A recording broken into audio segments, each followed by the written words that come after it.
اهلا وسهلا بكم متابعيني على قناة شيتوس فاميلي. وصفتنا النهاردة من اجمل الوصفات الشامية اللي هنقدمها مع بعض، اسمها الطباخ روحه. وزي ما قالوا عليها الشاميين، هي وصفة تطبخ نفسها بنفسها، يعني كده حاجة في السريع ما بتاخدش وقت خالص، ولا بهارات كتير ولا اي حاجة، وطعمها ولا اروع من كده. ويلا بينا بقى نبدأ وصفتنا مع بعض. معايا هنا بتنجان، غسلته وقشرته وقلمته كده زي ما احنا شايفين.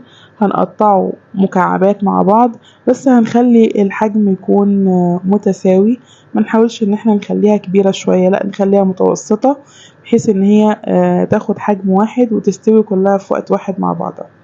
بعد ما قطعنا البتنجان، معانا هنا كوسة غسلتها طبعا ونضفتها، وهنبدأ نقطعها. بس نراعي ان الكوسة ما بتاخدش وقت على نار كبير، فهنخلي ان حجم المكعبات بتاعتها كبيرة شوية عن حجم البتنجان.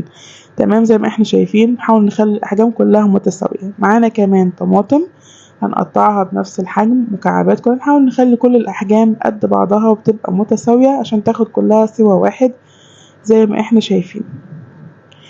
بعد ما قطعنا البتنجان هننزل بيه في طبق واسع، وعليه الكوسة المتقطعة، وعليهم الطماطم اللي احنا قطعناها كمان.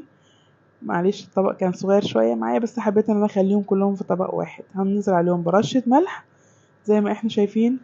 جبنا حلة على النار ونزلنا فيها بمعلقة زيت، وعليها اللحمة متقطعة مكعبات، نديلها كده تشويحة خفيفة على السريع، يعني زي صدمة كده، ونسيبها شوية.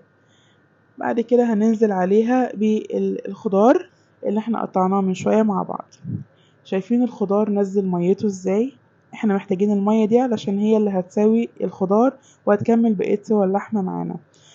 طبعا ممكن تحطوا اي نوع لحمة انتوا حابينه، حابين دجاج، حابين لحمة مفرومة، حابين لحمة متقطعة مكعبات. هنسيبها شوية على النار لحد ما تستوي، وهننزل عليها بمعلقة صلصة. وزي ما قلنا ان الاكله دي ما بتاخدش بهارات كتيره خالص، ورشه فلفل اسود زي ما احنا شايفين. وكنت فارمه فصين 3 توم كده برضو، هننزل بيهم عليها. وفي نعناع مجفف، والنعناع طبعا اختياري حسب ما انتوا حابين، ممكن نستغنى عنه ممكن نخليه، بس بيديلها ريحه ونكهه جميله جدا. جنب الطبخه بتاعتنا بنعمل رز بالشعريه، وممكن ناكلها بالخبز عادي او بالمعلقه حسب ما انتوا حابين. انا عملت جنبيها رز بالشعريه، بصراحة من أسرع الوصفات وأجمل الوصفات الشامية اللي أنا جربتها، وإن شاء الله تعجبكم لما تجربوها، وهتجربوها كذا مرة من جمالها. مش هتستغنوا عنها من الوصفات الجميلة الشامية اللي هتكون على سفرتنا.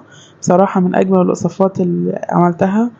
أتمنى وصفتنا للنهاردة تكون عجبتكم، وما تنسوناش في اللايك والشير وسبسكرايب واعملوا فولو القناة لو مش عاملين. واشوفكم في حلقة جديدة، وفي امان الله.